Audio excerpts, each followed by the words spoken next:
Hey everyone, it's Donna Druchunas with Procreate and Tech Tips here at Sequential Artists Workshop. And today we got a few things to do.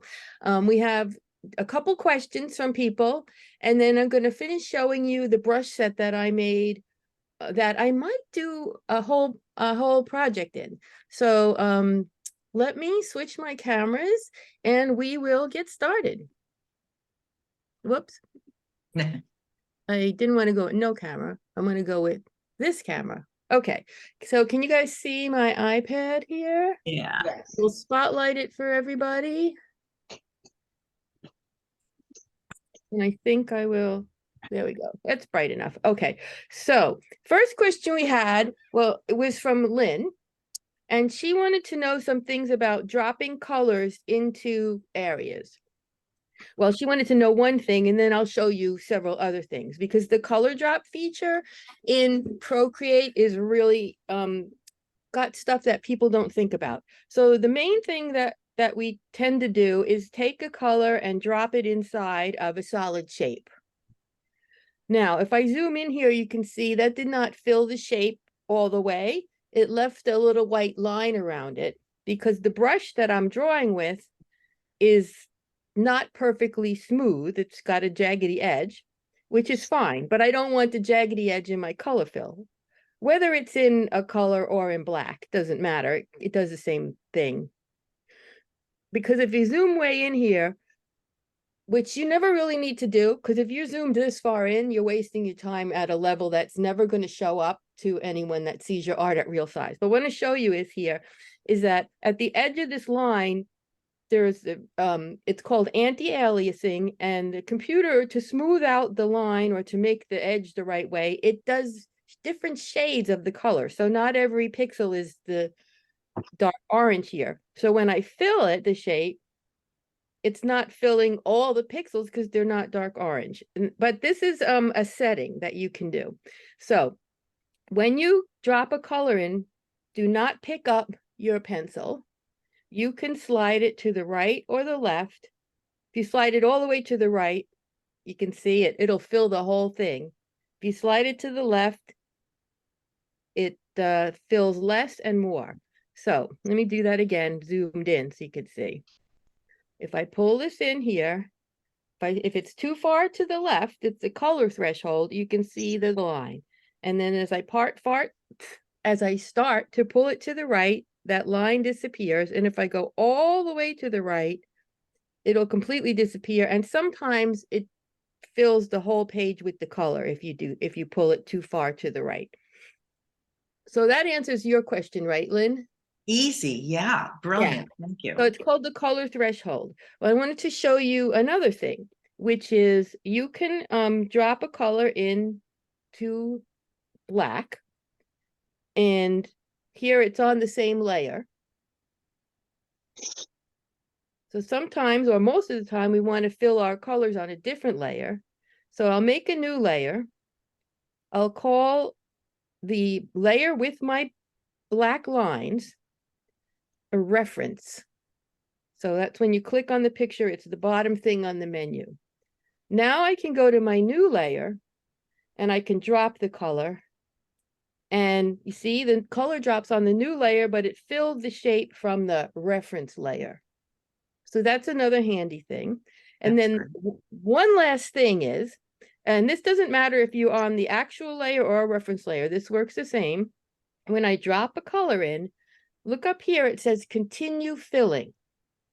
Whoops, it went away because I waited too long. If I say continue filling, then I can just tap, tap, tap, tap, tap, more spaces to fill. And I don't have to go back to the thing and drop it in every one. So, and then just click check when I'm done. So just to show you that again, I'll pick another color. I'll drag it into one of these, and then I say continue filling, and I can tap other areas to fill, whether they're blank or not. And then when I'm done, I click check. So that helps you if you have something like that and you don't want to drag 95 times to fill each of those things. If continue filling lets you do that. And you adjust the color threshold even when you have separate layers, correct? Yeah, if whenever it doesn't do what you want, you can adjust the color The color threshold. Yes, threshold, whether good. it's in the same layer or a separate layer. And can Oh, you do it afterwards if you forget? no. Okay. If you forget, so if I go back here and I fill this and it's too small and there's white lines in there, the only way to fix that is to take a little solid brush, make it small and Okay. color all, yeah, it's like, it doesn't, there's Right. no way Okay. to fix it later. So you want to pay attention when you're color filling. And then I just have one last color fill thing that people don't think about. And so this is a thing I drew in my sketchbook. You do not have to color fill an empty area or a solid area. I can pick a color here and drop it in. Whoops, I still have my reference layer on, so it's not working, right? So I remember, if you had a reference layer, you want to use it anymore, turn it off. And then I want to go to this layer with my sketch. And now I'm going to drop this color into the watercolor. And I can use the threshold to do all kinds of cool things with dropping colors into photos, paintings, everything. So this is a really cool way to play with colors on a drawing that you have.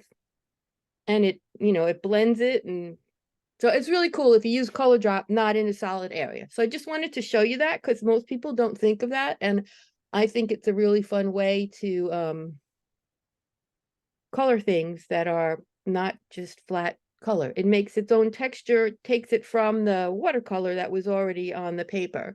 And then you can do it again with a different color. Yeah, so that's another thing you can do with color drop. So that's a really feature that's more useful than you might think. That's great. All right. I wanted to show you guys this new pen tip and mat I got.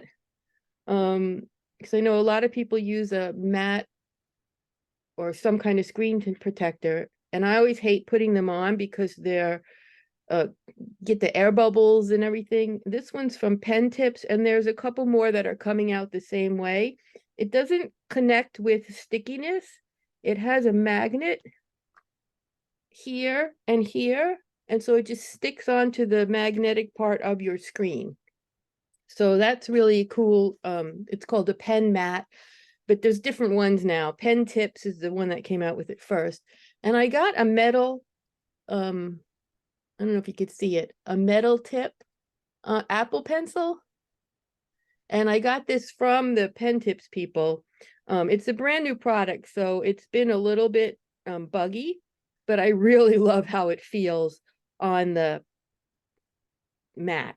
It feels like I'm either drawing with a pencil or a ballpoint pen to me. So it feels like I'm really using a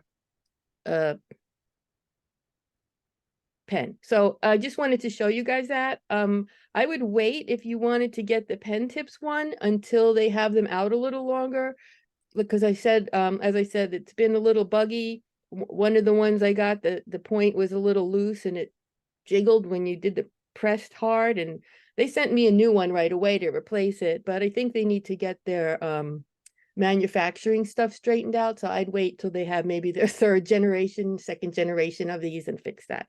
But it's a cool thing to think about. And there's other metal ones on Amazon and stuff. I don't know anything about them, but anyway, I have Can I never can I tried. just chime in?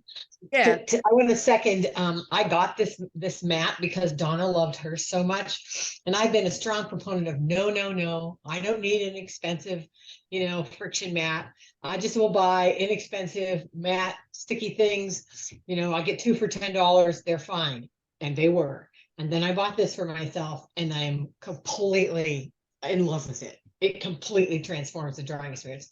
I'm just using a regular Apple pencil tip on it right now. It's smooth. I can feel a little texture. It's quiet. I love it. yeah. Like I'm You like, don't ooh, I need want to go draw. Love you it. don't need a metal pen tip to use with this kind of Right. mat.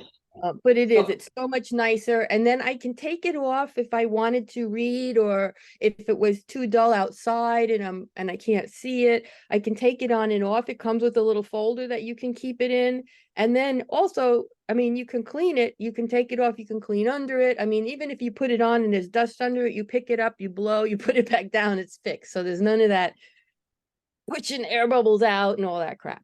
So anyway, wanted to show you guys that. Because I know we're all always looking for toys. This is not a toy, it's a tool. And I showed it last week and I said that it wasn't working good with my case because the magnet was making it lift. But I had a really crappy case. So I had, and also I dropped my pencil twice last week because my other case didn't have a slot here for the pencil. So it was just on the outside of the case when I stuck it on. So I just bought another case. It was only $11, so it's still not expensive, but it has a slot for my pencil. And because of the shape of the case is slightly different than the other one, this mat fits perfectly, even better. And it does not lift when I open and close my cover. And what So, case is it, Donna? what? What case is it? Oh, it was just, I don't know. I can post a link on the Mighty Network later. It was just, I was looking for a case that had the slot for the pen on the top because I had one a long time ago, but it fell apart because I use it so much. So I was just looking for one that had the slot to hold the pen where the magnet is. And it Yeah. was $11, and that's why I picked it, not because of the brand, because I'm a cheapskate about stuff that I know I'm going to ruin anyway. I know I'm going to ruin this and need another one. But this I've had since January, the mat, and no problems with it. So, okay. The next thing I wanted to show you was a question that Cara had, and then Beth wanted to talk about it too. We've talked about making templates before. Beth did a session on it, and I've talked about it now and then. So, templates meaning a document you can use over again for the same size page that has an area for your bleed zone, your safe zone, margins, and so forth. So Cara wanted to make one that had, it's a 6x9 page. The paper is going to be cut to 6x9. It has 5 by 7.6 area to draw your comics, but that area is not centered on the page. It's up higher, which is probably so that they can have page numbers in the book. Because I've done this before. If you want page numbers in the book, you move your content of your page up. And it also has a bleed. So I'm just going to show you how I did that. And I posted this image in the Mighty Network. It's in the graphic memoir group to answer Cara's question. So I may type this in so it's neater and just post it in the main group so everyone can see it. So to create the template, remember she said she needed 5 by 7.6 as her safe zone. When you're making a template in Procreate, because there's no rulers, you can't like draw a line that's that size on a bigger paper. So you start with the smallest dimension you need, which would be your inner margins or your safe zone or whatever your publisher is calling it. So you will make this by scratch because it's unique and it's not the size of the paper. So I'm going to go up here and I'm going to set inches because that's what she told me. And I have up here 300 DPI. And then I'm going to type in for my inches. Now I forgot what the numbers were, so I'll go and look again. 5 times 7.6, okay? Go back in here, and I want to type in 5 inches wide, 5 inches wide by 7.6 inches high at 300 DPI, and click create.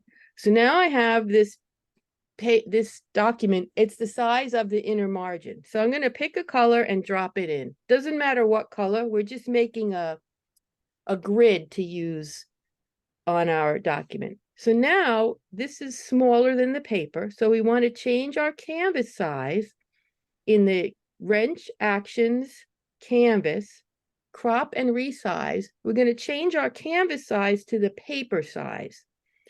So we'll go into settings and we'll see it's got the 5 times 7.6.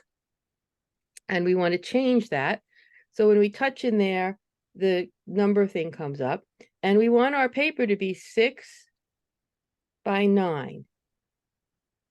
And we leave the DPI. You can, and there's a thing for snapping, and that's just for moving the canvas around. So I'll show you. I'll click snapping. And then I'm just going to click away. I'm not done yet, but I want to get done with that keyboard. So now you can see that's my paper size. That's my safe zone. I can move this around and it'll snap to centered, but Cara didn't want it centered. So we move it down a little bit. So if you turn snapping on, it will snap to centered, equal distances. It'll make the top half the size of the bottom. It just snaps. You can turn that off and then you can move it smoothly. So there's no way to say, I want this 1/4 inch from the top and this 3/4 inches from the bottom. There's no numbers or measurements in Procreate. So that's the best you can do in Procreate, which is kind of eyeball where you want it. Then I said done, and I picked another color and dropped that in. So that's our size of our paper. And then I just did one more size in the Wrench Actions canvas crop and resize. And Cara told me the size that she needed was 6.25 by 9.25. Usually you add 1/4 inch to the height and the width for a bleed zone. If you need a bleed zone from your publisher, it's usually 1/4 inch, and then you want it to be centered. So you can see here that's moving smoothly because I did not hit snapping, so it's like impossible to center it. So I'd have to just go in here to say snapping, and now it'll snap, and it's easier, but still a little bit challenging because it's such a small amount and you have to fuss around with it. So doing these things on Procreate is, there we go. Oh, so as soon as you see it snap to the center where it's eyeballed evenly all around, say done. And now I have this. And I have this layer with the colors that I can leave on the bottom, or I can make it the top layer and change the opacity and the blend mode to multiply. And then when I add more layers to draw on, whether that layer's on the top or the bottom, I can see, if I draw something, if it's going outside of the margin that we want. Any questions about that? Donna, one thing, I've done this, and what I've done is draw, using just draw a frame around each edge, in Yeah. a light color, and then get rid of the color. Yes, it's you like- don't have to color it in. Yes, you don't have to After color I it in. Well, it's good to color it in because then you can follow the lines with your Apple Pencil and just get a Yeah. straight line all the way around. Right. So yes, you can outline it instead of having a color fill. I usually use the color fill, but it doesn't matter. But the whole point is you want to know where this line is and where this line is, because you either want things to stay inside this line or go all the way outside of that line. You never want really anything to, you never really want anything to come just in the middle of this, because that's if it's not going to bleed and it might get cut off. So that's why So we do that. what you just said then makes me, I mean, this is important for the setup you just did, but when I do it, then the only grid or box I draw is I now will draw just a small black frame around the pink part, so that now I know where my live area is. Right. Period. 'Cause I Now, don't care about the difference of the Right. between the yellow and the white area. Right, and that's fine. Yeah. Sometimes there's another layer here, which is like right in here. So sometimes there's like, that's not straight, but you get the idea. Sometimes there's a zone here called the safe zone, and then this is called the margins. And so you want to draw your panel borders inside the margins, but it's okay if something like the characters sticks out of the margin, so long as they don't go outside of the safe zone. So it gets a little tricky there, but yes, you're right. If you want to keep everything in your margins and not worry about it, you only need the line around what I have as the pink box, and everything either stays in there or has to go off the edge. All the way, yeah. Mhm, exactly. Right. So I don't know who Cara was working with that she needed that template. But I helped her and she made it. But if you're working with like Mixam or different places, they have these things that you can download that like a PNG and a PDF, and you can open it up in Procreate and it shows you all those lines too. So you can do that. Now this one's really simple because it's the same all the way around. So this is for a book that gets stapled. So everything's the same all the way around. But if you're doing a bigger book, like this, and you open it up, there's a gutter here. It doesn't open flat. You're going to lose stuff in the middle. So you sometimes templates actually have a bigger area for the right hand page, and the left hand page, because they move that safe zone so that you have more space in that gutter, so something doesn't disappear in there accidentally. And boy, is that a pain in the ass if you then turn around and add a page and shifts everything. Right. Oh my God, what a pain. Right. So you have to stick to spreads if you're designing something for this, so you know what's going in the middle. Susan, you have 2 questions? Yes. So I was trying to, if you don't mind, make a 9-panel cartoon with the panels all the same size. And I know you showed us how to do 4 panels using okay. symmetry, but I didn't know how to do 9. Yeah, so that's probably hard, but let's just pick a thing. I'm gonna pick doesn't really matter. So I picked 5 by 7. So here's a page size, and 5 by 7. Where's 5 by 7? Okay. I might have made it. So Oh, when okay, you're so in your gallery, it comes with some, but then if you make new ones, like we did for that 5 by 7.6, it adds it to the bottom of the list. the So bottom. yeah, it adds it to the list. And then I've moved mine around. So the 5 by 7 may very well be something that I made myself at some point.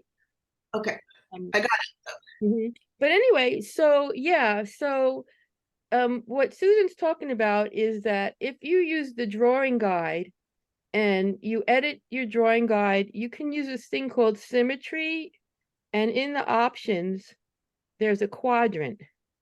This is really cool if you want to take a brush and draw 4 panel comics.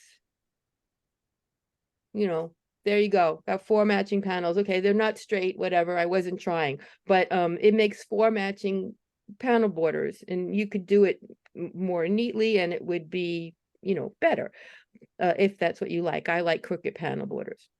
But how would we do 9? Because in the drawing guide, the symmetry option doesn't have 9.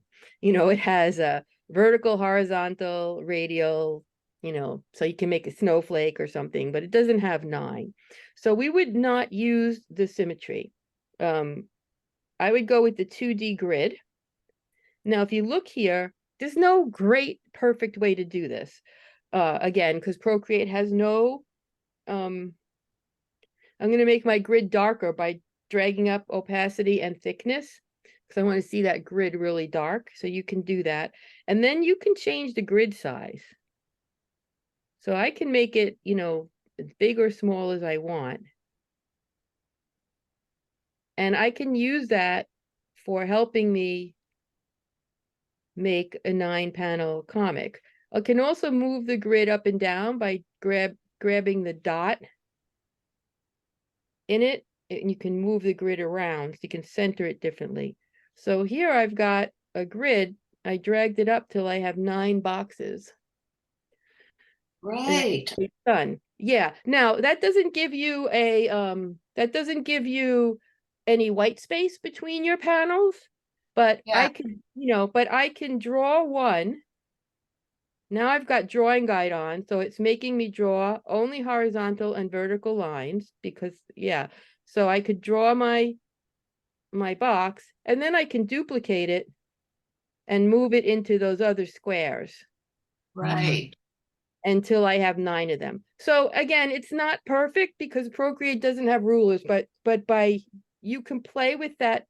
Again, that was in the wrench drawing guide, edit drawing guide. In the 2D grid, you can change the grid size and you can move the grid around by dragging the dot in the middle of it.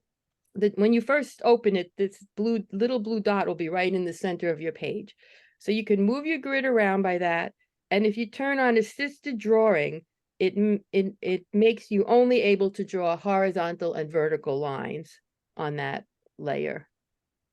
So Fussy, but I think, I suppose it is fussy, but anyway, thank you. Yeah. That's so a lot. that's that's what I would do if I wanted to do this all in Procreate.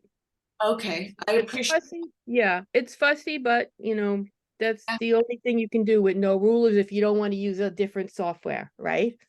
Okay. And my other question is, on your advice, thank you. I bought some halftone hospital grids and also the or speeches and cream font. And this is me not knowing my iPad very well, but when I open files, I can find them. Mhm. But then when I try and import the brushes, for instance, they're all spaced out, like they're all faded, as if I can't select them. Okay, so there's a couple things we can look at. I have a lot of junk in my downloads right now, so you'll just have to put up with me because I only clean it out every once in a while. So I'm going through my downloads, and here's some halftone hospital thing I bought. Okay. This says ABR. That's not a Procreate brush. I don't know what kind you got. I can't say. But if it says ABR, that's a Photoshop brush. So Oh. I got that it was free, so I downloaded the wrong one, no big deal. I didn't get rid of it yet because I might use it in a different app. If I go looking more, I can go down and I can find my downloaded brushes. If it says brush set, you should be able to touch it and it will open it it should open it in Procreate. So let's just pick any one. Abby's seaweed brush set. And if I touch it, it opened Procreate and really fast. You saw importing and up on the top it says Abby's seaweed. Right. So you really should just have to touch it in the files, but it has to be a brush set or a brush at the end of the name. If it's something else, it's not going to work in Procreate. Now, fonts are different. I don't suggest trying to install fonts from the file system because sometimes it tries to install the font in a different app or on your whole iPad, and that's very tricky to install fonts on your whole iPad. So if you want to add fonts to your Procreate, I suggest that you go into the text editor. So in this case, I have no text, so I'm going to go into the Actions wrench and add text. And now I have a text layer, and it just makes it say text as default, which you all would know if you've tried it before. So to import a font and change a font, while I'm in that layer to edit it, I click the little AA on the keyboard and it opens this up. And it may look different if you have a smaller iPad or whatever. So I can change the font to any fonts that I have on my iPad already. And if I want to import a font, I would do it right here from this keyboard. I would say import font, and then I would go look on my iCloud Drive downloads and so forth and find the font. And I already have these imported, but then I would touch it and import it right here from this. It's very tricky to, like I said, to try to do the font import from the files. You can Okay. also, yeah, so that's what I would do, is I would not import from the files. Brush sets, they usually work fine. I have really not had much problem with that. Touching it in the files, as long as it says brush or brush set at the end of the file name. So- But the fonts do it Um, from inside Procreate. So this Speeches and Cream font that I bought says OTF at the That's bottom. fine. OTF and TTF are two different kinds of fonts, and Procreate can do both of them. Okay, it's okay, good. I will try that. Thank But you. it might not show up in the files that you can use it, because the files might be thinking you want to add it to Word or Pages or something else. So using the import menu in the text thing inside Procreate is the best for that. Okay, all right. This is very helpful. I appreciate that. Sure. Okay. There's one other thing I wanted to do, unless someone else has another question, because I'm happy to answer questions. This is great, thanks. Okay. Last couple of times ago, I was showing you how to make various brushes, and we also examined brushes and how to edit brushes. And in the last full one that I recorded, I think got blurry. I showed you how I made this pencil brush. And now I made actually a whole set of brushes that I might use on some projects, just these brushes. So I made my own pencil, inker, a flatting color brush, a shader, and I added a texture brush. And I drew these things just with my own brushes. So I just wanted to show you how I set those. Now, if you missed the previous one where I went through in detail how to create the brush from scratch, you'll want to go back one on the YouTube channel to the one of creating brushes #1, because I went through this pencil and I went through every one of these settings, and I showed you, how to do it step by step. But I just want to show you in the brush menu what settings I made and how I made these different brushes. So for a pen brush, I'll go into, I made a folder for my brushes. So for my inker pen brush, here's what I did. I set the spacing to 6%. The spacing changes how far apart your shape is that makes the line. So here it's making a dashed line because the little pen tip shapes are not touching each other. So I made it 6%.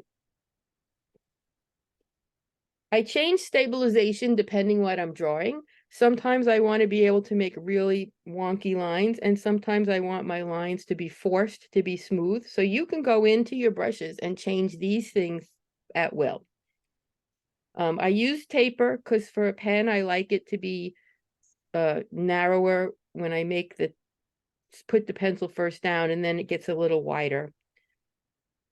But the main thing I want to show you is I use kind of a blurry tip for my shape. And that's because I usually write on paper. When I draw on paper, I usually draw on some kind of textured paper where my pen inks don't make a sharp line, and I wanted this to kind of look like it. So I used also that's kind of a wide shape, so it's kind of like a calligraphy nib versus a round spot. So that's what I picked there. And I did not put any grain in it. I didn't want it to be too textury, since this brush has already got some texture in it. If you don't remember to change the shape for a brush, or if when you go into the brush studio, so to get into the brush studio, you just touch a brush that's already highlighted. So you touch the brush to choose it, then you touch it again, the brush studio opens. And in the shape section, you can edit that, and you can import a shape. So you can import a photo or a file from your iPad, and Procreate comes with a bunch. So this one that I picked is actually one of the ones that Procreate came with. It's this kind of blurry oval here.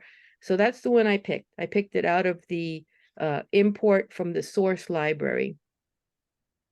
And then I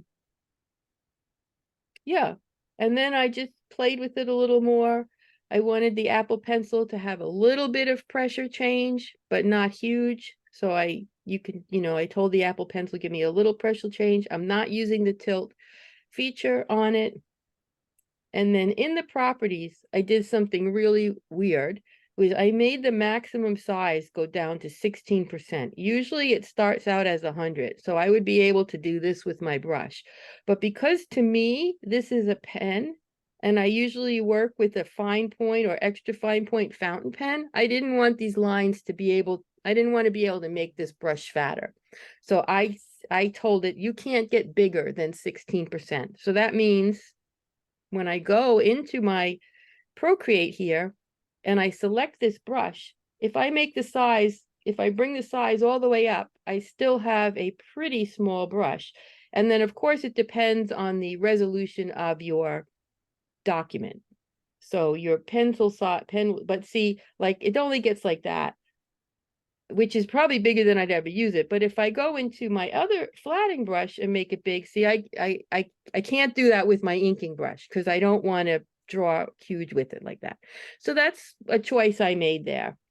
And I had the maximum size to 16. And then in the Apple Pencil, I also set opacity to none because I wanted it to always be solid black. So then the next one I created was a flatting brush. I love how my brush came out. I mean, I could see myself using this for almost everything. And it's like the first time I went through and tried to make a set of brushes for comics, so I was quite pleased. So for my flatting brush, I have one that I got, I have for flatting brush I've already been using for years, but I said, let me make a new one. And so because I think like if you make a set like this, I'm not saying everyone has to do it. There's so many great brushes that come with Procreate and so many you can buy and get for free. But if you do this, whatever you draw with it will be uniquely yours. No one will have that. It will automatically give you a style. So here I left the spacing at the default, which came up 17%. It's still making a pretty solid line. And again, I play with stabilization depending what I'm doing. I did want some taper, so I did want it. Because what I want to be able to do is go like this and make a tiny mark in the corner of a shape and then press down and color the rest of the shape. So I did make a taper so the tip size could be pointy. And the shape, I actually just got a watercolor blotch. I made a bunch on paper and scanned them, and that's just a watercolor circle that I changed to black and white. And I showed you how to do that in the pencil video because we did that there with stuff. So I used that. And again, I had no grain. Nothing. Apple Pencil. Notice that I made the pressure all the way to the max. So when I push down, it gets huge really fast. I would never draw with this, but it's great for coloring for me. And then I left the maximum size at 100. I could have even made it bigger, but I didn't find that it was too small. So playing with the maximum size is an interesting way to control your brush and what you could use it for. So let me just show you on another layer what I was talking about. Like say I had, changed to my inking brush. Say I had something like that or a box. And I wanted to color it with this flatting brush. Now, of course, you can do color dropping and all of that. But what I made that for was, so see, I can go in the corner. I can go in the corner with my flatting brush, and I can start by press very lightly, making a small mark, and then I can push it down. So I have to play with that depending what resolution my thing is and so forth. But that was the idea I had, is that I could go in here, draw some really small coloring, and then go out here and color faster. Now, of course, probably for a shape like that, you could just do that too. So if you want to be precise, I'm not very precise, so I actually like to color outside the lines. So I would color on a separate layer. And I would put my ink layer on the top, and I would go to my other layer for my below it for my flatting. So ink layer top, underneath flatting. Stop touching things by accident. Okay, underneath flatting. And I would color like that, and I wouldn't care if I went outside the lines a little bit because that's me. So I made this brush, and actually I'm quite pleased with how it works for what I want to use it for. So it just fills with the solid color, and it feels good to me. And then I made a shading brush, which the most interesting part about it is the shape. I found a picture of a cloud on the internet and used that for the shape. And again, nothing for the grain. I made the Apple pencil change the opacity because I want the shading brush to be light. And that's really all I did. I didn't change the size or anything. So when I go in here with my shading brush, if I push hard, you can see the texture of the clouds. And if I go really lightly, especially if I'm going on the edge of another color, it just makes a shading. It's not quite smooth. If you want totally smooth shading brush, Procreate comes with airbrushes that work great. But so I was happy with this because I can add some highlights and shadows with it, really pressing really light. But if I wanted to use it for something else, if I press really hard, the cloud texture shows up more. And one thing I like about it is that it gets smoother the more you go over it. So if I go over it with the same colors, light, dark, and medium over and over, I can get like a smoother gradient just by lightly going over it. And so that suits me as well. So I just wanted to show you those, and just go back to my sheet about them. Just showing what I chose to go with each one. The things that I thought about and I changed. Because when you make a new brush, in the brush window, if I make a new brush, there's a ton of stuff in here, right? And I didn't even think about most of them. These are the ones I thought about. How do I want the stroke path percentage to be? Do I want stabilization? And I change that all the time as I'm drawing. So stabilization, you can change any of these things as you go. But stabilization, I change a lot. I did not want taper on my pencil because I never sharpen my pencils, so they're always dull. So I was suiting myself there. I did not want to taper on my shader because I just wanted it to be always the same. But I did make the tip of my pen and flatter have that tapering feature that Procreate has. I picked different shape for each one. Blurry pencil, because I don't sharpen my pencils. That soft oval, a watercolor blot for my flatter brush, and a cloud for my shader brush. I did add a grain to my pencil, which you can go back and watch from the previous recording, because I wanted it to have this grain, and that's the grain that shows the paper texture, because that's when I use a pencil, I want to show the paper texture. I don't use a pencil a lot though, but I did use the tilt in the pencil because when I use my pencil, I didn't put tilt in anything else. But when I use a pencil, I either want to get like the point of the pencil, or sometimes I want to go like this with the side of a pencil, like a real pencil. So I used the tilt feature,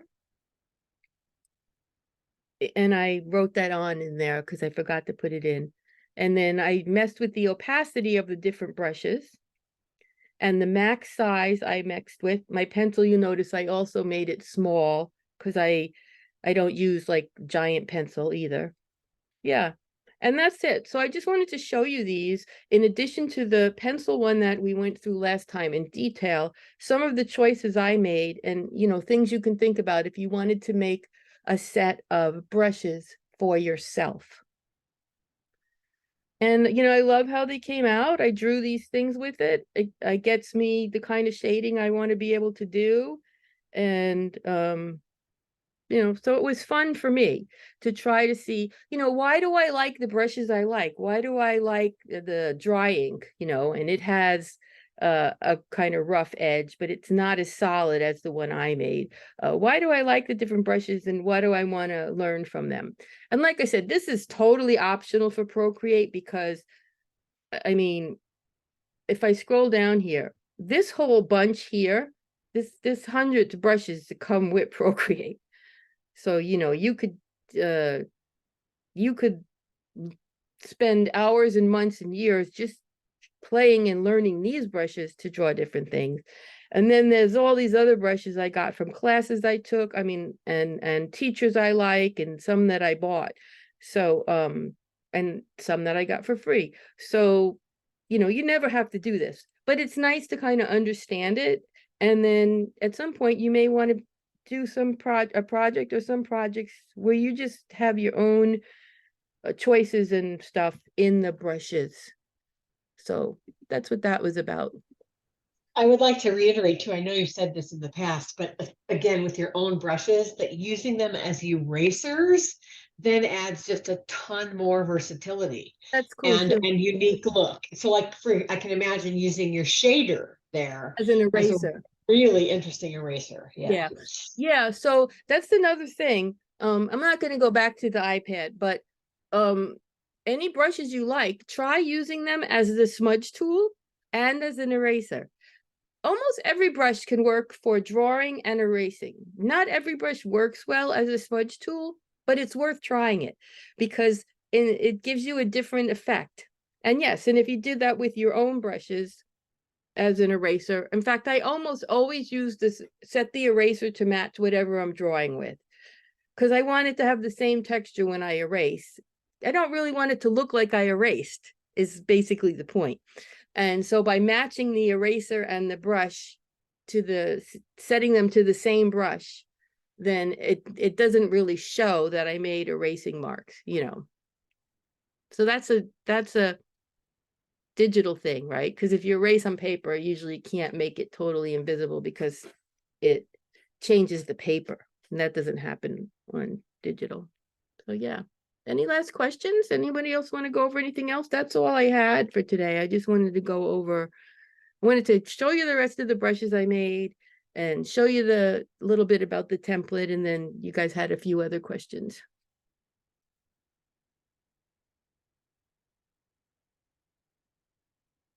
Okay, so I have a question for you. What things would you like me to go over in the next couple months in the Procreate sessions? You can put it in the chat, you can say it out loud, whatever. I just want to see what you guys want to learn next. I'm working away on a project, and I'm always stymied. So my questions arise as I get stymied. And that's So, fine. so I Totally might come to fine. the second week with a new problem that, yeah. But these sessions are extremely helpful for me, and I'm beginning to develop a little bit of an instinct for Procreate. So this is great. Thank you. Yeah, I'm happy to answer questions in the Mighty Network and here anytime too. So that's, you can't always anticipate what question you're gonna have. I did want to know if you guys want to see like how you could use some different apps with Procreate for doing things like making grids and things that you can't do in Procreate, especially if there are free apps you could use with Procreate to add some features that aren't really there. I don't know if anyone's interested in that. Sometimes I use a different app to make my grids and then put them in Procreate, because then I can use a ruler. Yeah. And Yeah, for me. especially, yeah. What does Medibang Plus do? I know Yeah, it does the Medibang Plus. right, but what else does it do that we can import? I Oh know yeah, Medibang Plus has some good features. Yeah, and that's got a free version. And I can you take a grid from InDesign and put it into Procreate? Yep. So what was the one that you said, Weddy Plus, Beth? I'll put it in the chat. Okay. Medibang. It's Oh. it's a manga app, but it's got a free version. I bought it, but it was $6 when I bought it. So I bought it because I use it a lot for making grids and a couple other things. It has a way to extract the lines from a scan. And there's ways to do that in Procreate too, but Medibang will like erase the background and just give you the line art with I would, transparency. So I I would, can show you yeah. guys those things. Mhm. Can And you then do that? Can you do that in Procreate too? Or not precise, it's more steps in Procreate. There's more steps in Procreate because Medibang has stuff automated for that. that's great, because I've been trying to do it in Photoshop and I just ruined a whole thing. I just couldn't. Photoshop, probably you'd have to go through the same steps A as lot of steps, and it only do part of my work. Procreate. Yes, like, ooh. Yeah, and there's people that have all kinds of videos how to do it. If your scan comes out really clean with black and white, if the white is really white on your scan, you can put it in Procreate and change the layer blend mode to multiply, and the white will disappear. Right. But if right. your scan is not perfect, that's not really helpful, Yes. because it only gets rid of pure white in the multiply mode. So somewhere in the Mighty Network, she says, in the vast universe of the Mighty Network, Erin Fitzgerald and I did a tutorial on how to do it in Medibank Paint. Oh, yeah, I remember That that. video is somewhere in there, but I don't know where. Oh, if But, we can find it, I can we get can find it. Carlo to put it in the Procreate tips playlist on the YouTube channel. Yeah, If it's okay with you and Erin. Oh yeah, yeah. Yeah, we made it to share. Remember that. That was a while ago. It'd be hard to find. It's so hard to find stuff in there. Yeah, I'll poke around and see if I can find it done. I'll send it to you. Okay. And I've been doing a few other things in I've been playing with a couple other apps. I use this app called Strip Designer. That's so cool. Yeah, And I'd love to know about that. it's free. Wait, let me show you real quickly on my other video what Strip Designer is, because it's amazing. You don't draw comics in it, but you make comics. So you would still draw all your panels in Procreate, right? So you would paint everything in Procreate. That's a scribble cat, okay? This is Strip Designer. So you can see I use it for all kinds of things. But if you want to make a comic, you just say create new, and then it has all these templates. So I want to make a comic with 6 panels. There we go. I got a comic with 6 panels. I can add, and it says add a photo, but I can add files from my, files. I can draw, I can take pictures, but I can add things from my photo album. So say I wanted that cat to be in a panel. I can add the cat. I can move the cat. I can make the, things fit better in the panels. You notice that it was locked. I can unlock that, and I can drag you can use your pencil too, but I can drag the panels around and change change them. I can add a new panel. I can pick, add it manually, or I can say put a new panel in, and it puts it in. It has speech balloons. Look at all those speech balloons it has. So I could add a speech balloon to my cat. I can say meow. Whoop, what happened to my text? There it is. I can change the color of the speech balloon. I can change the color of the text. I can make the font grow to fit in the speech bubble. I mean, it's just got like millions of these features, and it's all built in. If I want to change that speech balloon to a thought bubble, I can just go change it to a thought balloon instead of a speech balloon. And it's free. You can add fonts to it. It has stickers, and you can add your own stickers. So some of the stickers are just, special effects. It also has special effects where you can add effect text. So you pick the crazy text that you want, and then you can edit it. Oh my God. Yeah. Slay. Yeah. And you can do so many things in here, and it's free. Now you don't draw your comic, right? You draw your panels somewhere else. If I don't want white, I can change my page color to black. I mean, it's just got a million things in it for making the pages. The only thing I don't know if you can do in this is I don't know if it can export to quality to send it like to Mixam.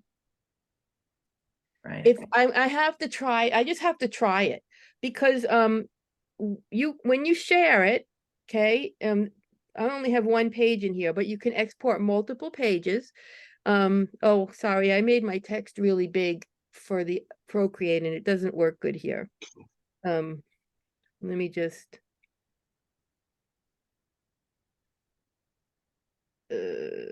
display text size.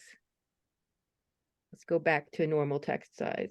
Okay, so now you can see in here, I can upload it to Dropbox, save it to my photos. If I export the document, I can pick a PDF or other JPEG, PNG, whatever. So I can export it as a PDF.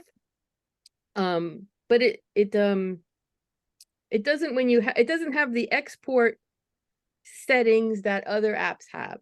But Procreate doesn't either. Procreate doesn't let you, it just says good or better if you're exporting a PDF. So I want to try this, but I know I've made comics in it to print at home and to put on the web, and it works great, and it's free, and nobody talks about it. So Donna, theoretically, to go back to like Susan's question, could you go in to Strip Designer, set the page size, make a 9-panel grid, and export that JPEG out and have a template for your 9-panel grid without having to do all the farting around in Procreate? Sure, you could do that. Yeah. So we could make a new, so here's the thing, when you pick the pages, we'll go through, and that's a good question. Here's a 9-panel grid. Now they're not, well, that's not the way I wanted it. Okay, so I'm going to try again. Well, actually, I don't have to go out and start over. I can go into page template and pick a different template. So let's pick a different 9-panel grid. It There doesn't it is have, in the upper right. oh, there it is, 3 by Yeah. 3.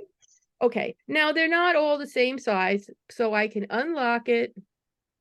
I can go in there and unlock it and, drag them Oh, around. so it doesn't just do it. Okay. It, I wondered if it just did it. no, it doesn't make them exact. And there might be a feature for that, but it's not really hard to make them pretty close. I mean, that's pretty darn close, right? Yeah, yeah. Okay, and then so you could then we don't know what this page size is because we picked the template, but you can go into page size and you can put in whatever inches you want. Wow, okay. Yeah, so you can set that. It doesn't have a bleed feature. But you can do all kinds of, you can change the margins on the page if you want, more or less white space on the top and the bottom and stuff like that. It's very, very useful, especially if you're doing web comics or zines to print yourself. But I don't know yet if it can print like Mixam. Interesting. But I wouldn't mind doing I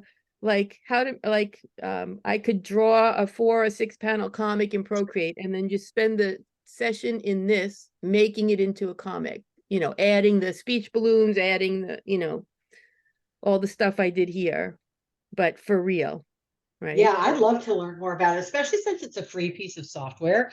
So it's accessible to everybody. And it does. I mean, it has fonts. It comes with these Comica fonts, which are great free Komika. It's a whole set of fonts that for comics that I think are quite nice.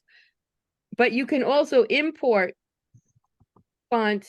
Just here it says install, just like you can in Procreate. So, I added my handwriting font to it. And yeah, so you can do anything like that in it. You can't really draw in it. It has a draw feature, but it's very rudimentary. So you're going to draw your panels and paint your panels in Procreate.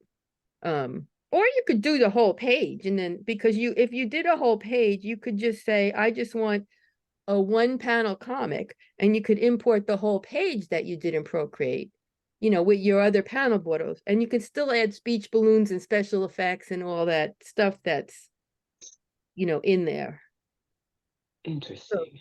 Anyway, I think it's really useful. And like you said, it's free. I did this whole thing in it, this little thing. I added the speech balloons, I added the wow, I added the little sticker. Yeah, I did these speech balloons. See, you can Look move at that. nails around and do all kinds of crazy things with them. So yeah. So I mean, I would even because I was thinking about I'm doing this comic about this character. I'm thinking maybe I want to just build the whole thing in this app.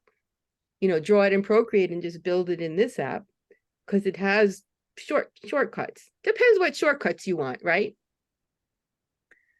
So, but I really was pleased that it could do these kind of fun tails on the speech balloons and like I said, change the shape. You can change the shape of it like on the fly.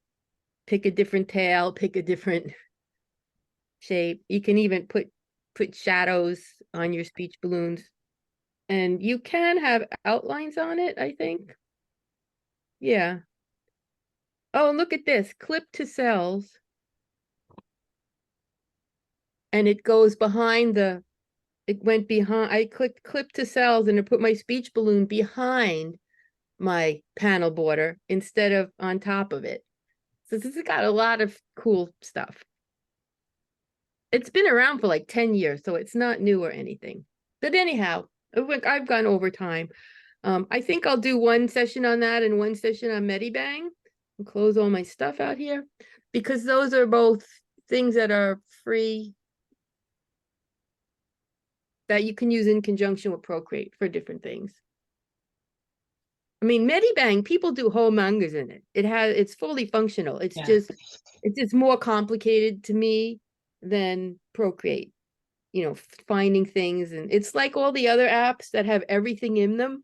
It's too much. Right. You know, it's overwhelming that has so much stuff in it. So, yeah. Thanks for coming, you guys. That was great. Thanks. As always. Yeah, thank you. Fabulous. Really Oh, good. I'll see you in 2 weeks. And I just wanted to let you know on the alternate weeks in between these, I'm doing now a group for the field guide to graphic literature discussion group, and we'll be doing the exercise from it and everything. So if you do come on and it's 2 different events, you know, in the Mighty Network. So there's 2 different Zoom links. So you can't click on this Zoom link on the other one because it's 2 different events in the Mighty Network. But I just wanted to know I'm here every week now on Wednesday, but 1 week is Procreate and the next week is the Field Guide to Graphic Literature. And what's that about exactly? That's a book that feel free to jump out if you have to leave because we're past our time and I understand. It's a book by Tom Hart and Kelsey Everett. I don't know how to say her last name, something like that. They're the editors of it, and it's about graphic literature, which includes comics, but also includes poetry comics, stuff that's almost comics, but it's like got writing and art. It's very heavy on the graphic part. So it's not like an illustrated book that has a picture every 10 pages. It's about stuff that's got lots and lots of art and text, but not all of it's comics. So it's that's why it's called graphic literature, which is it's getting more and more popular. And it doesn't all make sense to call it comics because it may not have panels and speech balloons, but it might. So we're going through that book. It has about 20, it has a lot of exercises in it. So we're going to go through it in order till we get tired of it. And is it a yeah class or is it a mandatory class and do we sign up with money? No, it's a free thing just like this. And you just look for it in the it's in the events on the side in the Mighty Network where it says events. Okay. Yeah. And we buy the book, I guess we do.